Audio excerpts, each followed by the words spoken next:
ask Brian to share for 15 minutes their experience, strength, and hope with us. Hey guys, I'm Brian. I'm a heroin addict.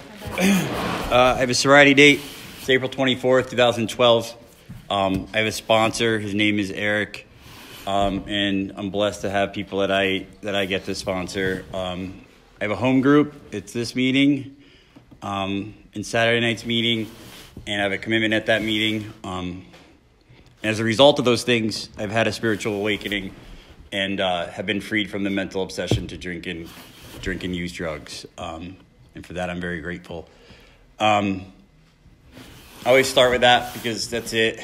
That's the secret. When I first came to these rooms, I thought that, people talked one thing, but in the back, they were taking a special pill that kept them sober for the rest of their life. And there was a green book and there was all these secrets, but they were telling me the solution every meeting. And it was those things: get a service commitment, get a sponsor, work some steps, and when you can, give back. And that's what got me sober. That's how I stay sober. It's what I did at the very beginning. That's what I do today. And the same thing can be said for my sponsor and his sponsor. And that's it. The other thing I like to start with is I love heroin. Nothing did for me what heroin did for me. I looked for it my entire life, and I had a lot of hopes and dreams and ideas for my life, but the only thing I could really figure out that ever made any sense to me was taking a handful of Xanax, putting meth and heroin in a rig, and shooting up. And that was the best I could do, and it was everything I hoped it was, and until it didn't work anymore. That being said, I suffer from the disease of alcoholism, and it was really important for me to figure that out, because if I have a problem and I don't know what the problem is, I'm not going to be able to solve the problem. And luckily, in this book, in the doctor's opinion, it lays out what the problem is, and it talks about alcoholism as a two-part disease. The first part of that disease is it's bodily. It's when I put one in, and for me, it never mattered. If it was a beer, if it was a drink, if it was a joint, if it was hit of acid, if it was a bag of dope, whatever that one was, it didn't matter. But before I took that first one, I could have all these ideas, I could have all these goals, I could have all these intentions. And, when I told you I was going to the bar that night on a Friday when I just got my paycheck, and I was going to have one or two drinks, and I was going to go home, and I was going to continue to live my life and continue to be a son, continue to be a brother, continue to be an employee, I meant it. If you put me on a lie detector test every time before I had that first one, I would have passed when I said it. But the problem, the disease, is after I put that one in, I'm no longer in control of my life. It is running it. It is, I'm just along for the ride. And if that was the only problem, that'd be really easy. The second consequences happen, as drugs and alcohol produce every time, I would have stopped and I would have walked away, and I would never have had that first one again. If I'm allergic to lobster and my face swells up and my throat closes, I would never eat lobster again. But the real part of this disease that's the problem is perfectly sober. I become so in knowing that every time I do this, it's going to be injurious. Every time I do this, I'm going to end up in jail. My girlfriend's going to kick me out. My mom's going to kick me out. My family's going to be done with me. Knowing all these things, I become so restless, irritable, and discontented. And, basically what that means to me is insane. I become so insane that I think, you know what? I'm going to try it this way, and it's going to be a little different this time, and I'm going to figure this out. And then I set in motion the whole thing over and over again. I also say I suffer from the disease of alcoholism because not only did they identify the problem, they laid out in this book a course of action to take that will solve that problem. And, that's really important to me. So my story, 6 years old, had an alcoholic dad, and his alcoholic voice just got so loud he had to go. And he didn't leave us with a car or a house or child support. He just left. And I didn't really care for my dad's sake, because I didn't really like my dad. Every time he came home, people started yelling and things got thrown and all that stuff. But what I did care about is a couple months later, my mom, who was she had 4 sisters, so my mom never worked a day in her life. And she all of a sudden had to figure out how she was going to keep a roof over the head of 5 children, how she was going to keep food in her mouths and all that stuff. So she went to work, and then she also thought, well, I don't know what she thought, but all of a sudden she started going to the bar, And so she would go to work, she would go to the bar, she'd come home 10 o'clock, 11 o'clock at night. So at 6 years old, I was just terrified. Like, it took me a very long time to admit this, but I was terrified my mommy wasn't going to come home. And when that one fear started taking over my life,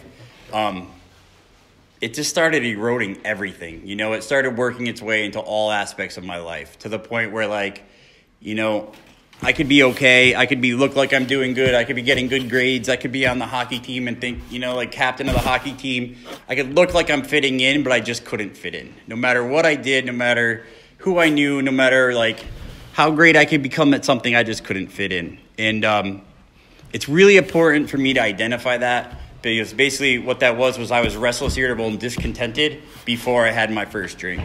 And it's really important for me to identify that, because if I wait to the point of when I want to drink to do something about it, it's probably too late. The insanity's already kicked in, and I'm not calling a sponsor. I'm not going to a meeting. I'm not picking up that book. What I have to do is I have to start recognizing when I get afraid. I have to start recognizing when I become jealous. These things that work at my character defects, this is when I have to take action. This is when I have to pick up the phone. This is when I have to go to a meeting. This is when I have to look to be of service to somebody else. So 12 years old, had my first drink. It was fantastic. I had no idea what was happening at the time, but I was like, party, this is great. But what was happening was I was finally freed from that fear, and I was just allowed to be, I just, for the hour or two that went down before I got too drunk and puked that night, it was awesome. And like I said, I puked that night. The next morning I woke up, and when I had that first drink, whatever makes me bodily and mentally different from my fellows, it took place that night, and it clicked. And the next morning I woke up in my own vomit in the bathroom. My sisters were having a party the night before, and my first hangover, which was not fun. I come out of the bathroom, and there's some older kids drinking Jameson's Irish whiskey at the table, and they slid a shot over, and they're like, "You just need some hair of the dog that bit you." And I was like, of course. I wasn't actually I'm covered in my own puke. I probably need a shower. I wasn't what, probably just need some Tylenol and to go to bed. I probably just need my mom. I was like, of course. And why wouldn't I? I just needed to figure out how to not wake up in my own puke. And I had no idea at 12 years old, but that just wasn't ever going to be in the cards for me. Either literally or figuratively, I woke up in my own puke pretty much on a daily basis for the next 22 years. The next 22 years, the longest point of sobriety I had was 23 days. Weed came in the mix very quickly after that first drink. And I grew up in an Irish Catholic household, so there was always beer, there was always whiskey, and there weren't a lot of questions. And like I said, my mom wasn't there. And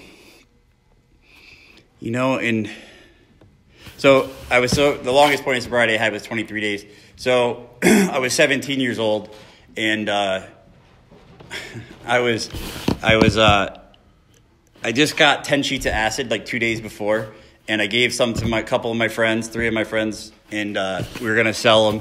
And we sold 9 sheets of acid in 3 days. So this was a pretty good feat. So I was like, all right, we're going to go party. So I took the last sheet of acid, I split it in 4, and I gave 25 hits to 3 of my friends, and I took 25 hits.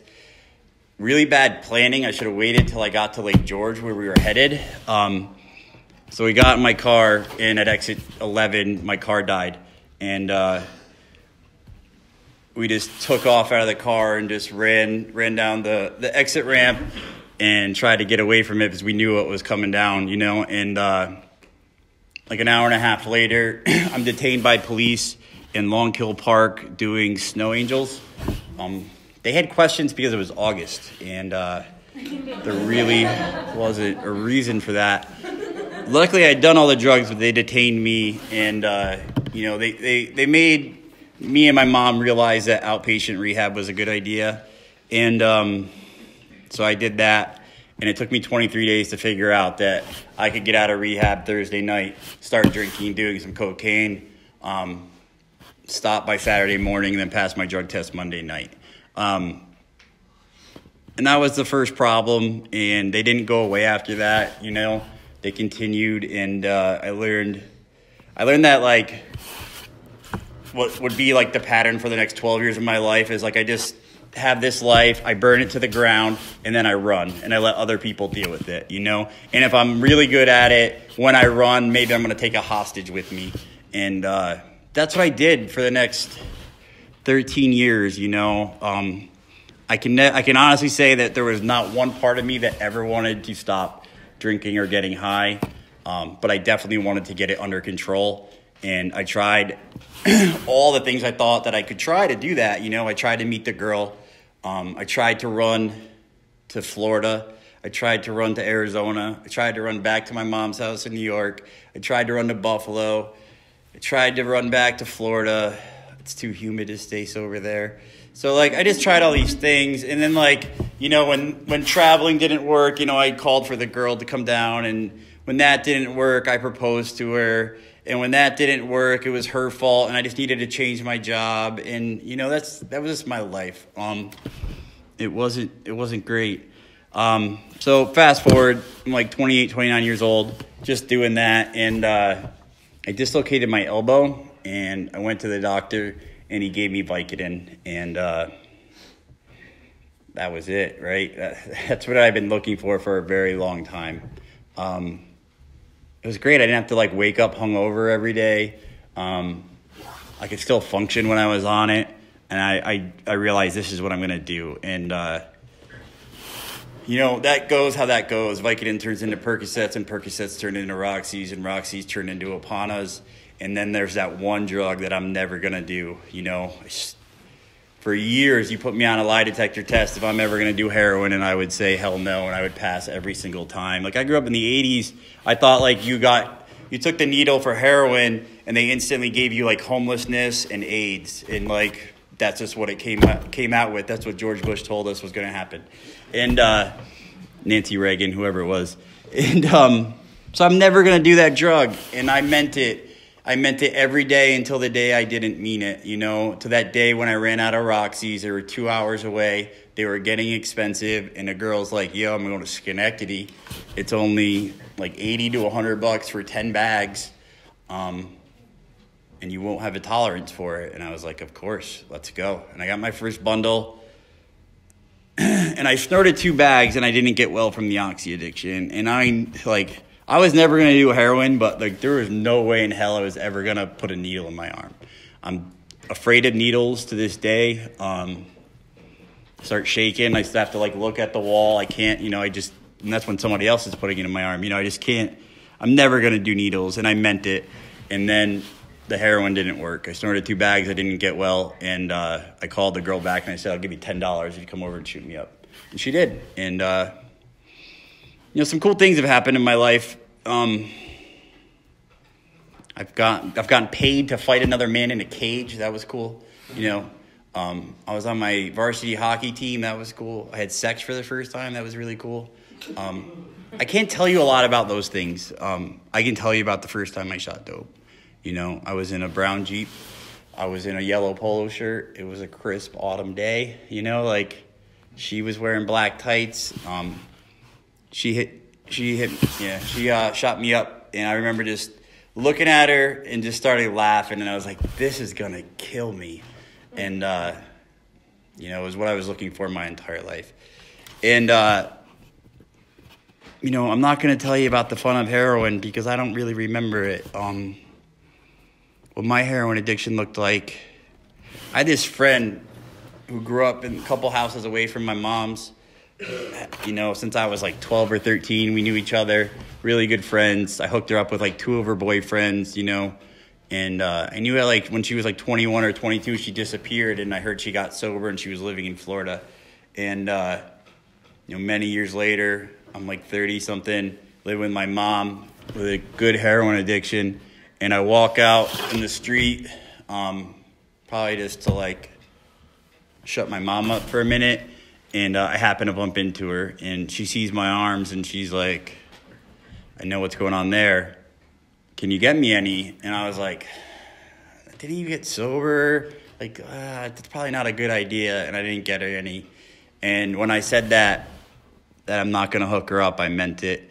But then the very next day, I got a bundle, and I didn't have any rigs. You know, I tried Clorox. I tried ripping them apart. I tried running them under hot water for 5 minutes, and they weren't unclogging. So I called her up, and I said, you know, if you go get me some rigs, I'll give you heroin. And she did. And I told her to take a half a bag, and then I didn't pay attention because I was fixing myself. And she took a full bag, and she fell out. She fell out pretty hard, just like crumbled mess on the floor. And before I like looked and checked if my my good friend, who I've known now for like 20 some odd years, was alive, I shot up because I can't deal with that, you know. So you know, I start doing the things we do to try to get people to come back. It's not looking good. And her dad was a detective for the New York State Police. So I'm not calling 911, you know, like, I'm sorry. Like, I love this girl. I've known her forever. But no, I'm not calling 911. Luckily, you know, she came to, and she didn't die, but I was perfectly prepared to let her, you know. That's what heroin addiction looks like to me. You know, I don't give a shit about anyone or anything. I just got to do what I got to do. And after living like that for a while, you know, waking up with a needle in your arm in like locked McDonald's bathrooms, waking up in my car in Yates Village with the needle in my arm, you know, I just couldn't take it anymore. And it wasn't going well. And I didn't, you know, I would sit there and at night I'd Google like how do heroin addicts not do heroin. And all I ever heard was like Suboxone. And I've been doing Suboxone you know, for a long time, and that shit wasn't working. So I thought suicide was a better idea. I took action on that, and that's how my mom got to find me. 5 hours later, I fell like face first through a glass table. I had a computer on my chest that I fell into. My legs were stuck underneath me, and my mom got to find her youngest child blue and dying, and she called the paramedics. Paramedics do what paramedics do. She later told me that like she followed the ambulance to the hospital because she thought she was identifying a body because they kept trying to revive me and I wasn't coming back. I came back in the hospital. I went into a coma for the next 4 days, and you know, like I came out of the coma and my family started intervening on me. I didn't really think that was a great idea. I'll never forget. Like I remember, the doctor came in. I didn't want to talk to anyone. Like, I just wanted to get out of there and keep doing what I was doing. I was in Troy, so I knew, like, I could probably score, like, right outside. You know, I just wanted to get out. But this doctor came in, and he looked like he needed to talk. So I was like, hey, doc, do you think I'm going to be okay? And he was like, Brian, if I treated you 100 times, you would be dead 100 times. He's like, the level of protein in your kidneys and the vomit in your lungs, like, you shouldn't be alive. Like, I don't understand it, but I just hope you realize that there's like some reason why you are. And for that moment, there was just like, he's right. You know, like there's something going on here. There's something that I'm not seeing. And that quickly went away with, you know, the heroin cravings came back and the Xanax cravings came back. But I finally agreed to go to rehab, and I did not have the intent, like I said, the day of my sobriety date, I did not have the intent of staying sober, but I went to rehab to let the heat die down, and, you know, I just sat in the back. So I went to a rehab that was like a $30,000 big book. I got to go to California. It cost about $30,000, and they gave us a big book, and they taught us how to go to Alcoholics Anonymous, and it was worth every penny. But for 4 months, I just wasn't hearing it, you know. I just, you know, character assassinated everybody in the rooms. I thought he didn't use like I did. She didn't know my pain. Her father didn't leave her. You know, like all this shit that I would just use to separate myself from you. And 4 months sober, I hit my rock bottom. You know, I don't like to call it rock bottom. I think it's called the jumping off point. And I had to do something about it. And it wasn't to try to be sober. It was again to suicide. And it was a Saturday. I was alone at the house I was at, and I went on the back deck to call this kid. He'd gone out of rehab, and I knew he was getting high, and I was gonna try it one more time. And so I reached in my pocket to get the phone, and for whatever reason, I left the phone in my pocket, and I came out with this piece of paper, and the paper said Doug P. It had a phone number. My counselor had given me that number to call him to be my sponsor, and I was like, yeah, right, Danny. Like, I'm not calling some dude and like telling him I need help and like let's talk about my feelings. Like, nah, that's not gonna work for me. But for whatever reason, when I looked at that piece of paper, I just had a moment of clarity. I just thought like all these things and all these people and all these events have happened that has given me this chance. Like the very least I could do was to try this program. And if it didn't work, I could go back out and shoot dope like I shoot dope. And I called Doug P. and I said, Doug, I have no idea how to stay sober. Could you show me how to do that? And he said, yep. And I continued to tell him that I like wanted to commit suicide and all this stuff. And he came over that night with this big book. And I'll never forget it. He's ready to leave. And I'm telling him I want to kill myself. I'm telling him I want to do heroin. And he's ready to leave. And we read the forewords and the preface. We didn't even get to page 1. And I'm like, really, dude? You're going to leave? And like, we haven't even got to page 1? And he said, Brian, go back to the first thing you read tonight and read it out loud. And it said, we of Alcoholics Anonymous are 100 men and women who have recovered from a hopeless state of mind and body. And he said, Brian, you sound pretty fucking hopeless to me. He's like, this is the answer. And he threw it back at me. I think he called me an idiot. And that dude's going to be at my wedding now. Like, you know, he asked me if I was willing to go to any lengths to stay sober. And I said yes, just to shut him up. And he asked me if I had any idea what that meant. And I said no. And he's like, so at these meetings you go to, there's people there, and they have these books, or they have the binders, they sit up at the front. I want you to go up to them, and I want you to say, I want a commitment. And when you get that commitment, you're going to do it no matter what. And he's like, do you know what no matter what means? And I was like, when I want to, like, if there's not a girl to go out with or like a Dolphins game to watch. And he was like, no, Brian. He's like, you're going to treat this like the dope man. You're going to be there 15 minutes early. You're going to call everyone you know beforehand to see if they'll throw in on it. And, you know, like, you're gonna do it no matter what, just like you did the dope man. And he said, we're going to meet at this park at 7 o'clock at this park bench no matter what. And he's like, do you want me to tell you what no matter what means? I was like, no, I think I got it. He probably told me anyway, you know. And then he said, when this program asks you for when they deem you to have your own house in order and they ask for your help, you do it no matter what. And I said yes to those things, and I meant it. And you know, I met with this man every week. I did whatever he told me to do, not thinking that any of it was going to work. And luckily, the 12 steps they don't care about my feelings. They don't care about what I think about they're gonna do or what I'm hoping to get at the end. They just work. And for me, like, the miracle happened at step 5. I remember I did my 4th step, and he read at me in step 5 that for many of us, we'll start to have a spiritual experience at this point, and the alcoholic problem will be removed. And he explained to me that this is when the obsession to drink and use goes away for most of us.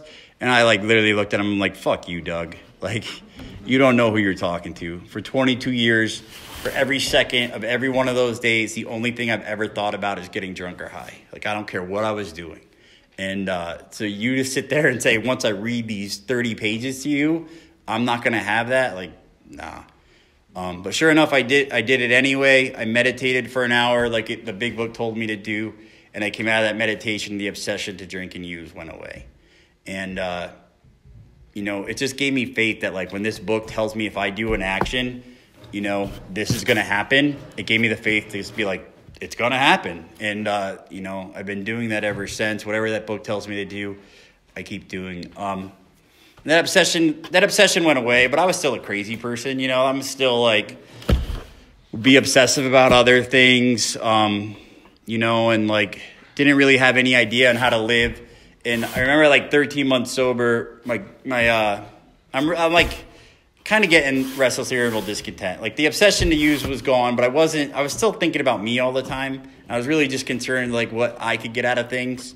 And at 13 months sober, my sponsor just said, Brian, there's this dude, Bobby, and I I think you guys would get along. He's got like 6 months sober. He's starting to do the deal. You need to like hang out with them. And the very next day, I saw Bobby on the side of the street, and I had my headphones in, and he was on the other side of the street. And I was like, Doug wants me to talk to this dude, but this is like a good song. I don't really want to like talk to anyone. But I remember that like everything Doug had told me that was going to happen has happened at that point, and it worked out pretty well. So I went across the street and I said, hey man, what's up? I'm Brian.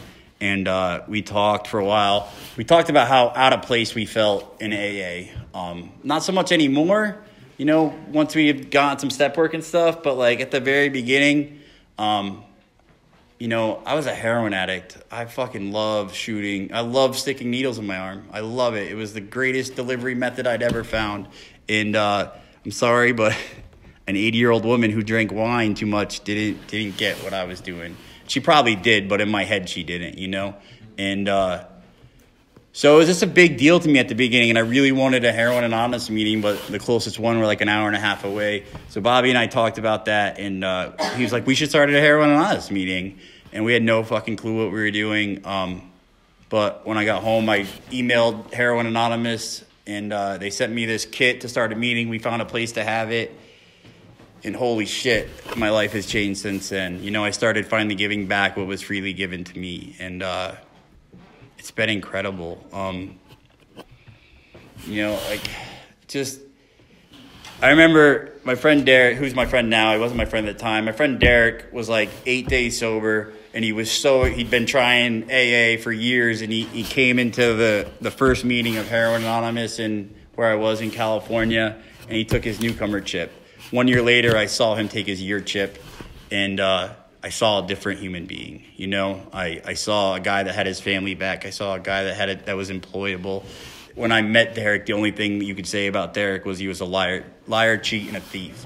And when I came into the rooms, that's all you could say about me. And to watch that change happen in somebody else, you know, everything this book promises that will happen. And I've given everything I've had. Like Heroin Anonymous is the most important thing in my life today. And I found when I make Heroin Anonymous the most important thing in my life today, all the other things take care of themselves. You know, it's been a really good past couple of years. I'm engaged to be married. I have a career. When I have reviews, I get raises. I have 2 dogs, you know, like I have a life today that's way beyond my wildest dreams. And like I just said, I have all those things. But the amazing thing is like I've kept all those things. Like I've had a driver's license for almost 2 years now. I've been with the same girl who I don't cheat on. You know, like I don't know how to get any of those things. And more importantly, I don't know how to keep any of these things. But Heroin Anonymous has kept those things in my life. And they've given me those things in my life. And for that, I'm forever grateful. I'm going to shut up with this. So that girl that just fell out in my room and I was prepared to let her die, I really wanted to make amends to her when I got to step 9. And I couldn't find her.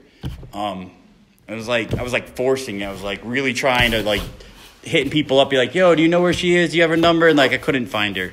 And then I was like 18 months sober. We had just started the second Heroin Anonymous meeting in our area, and it was going really good. Like 100 people were showing up. And all of a sudden, she just popped up on Facebook for the first time in years. And I got to message her, and I said, you know, could I call you? I got something I have to tell you.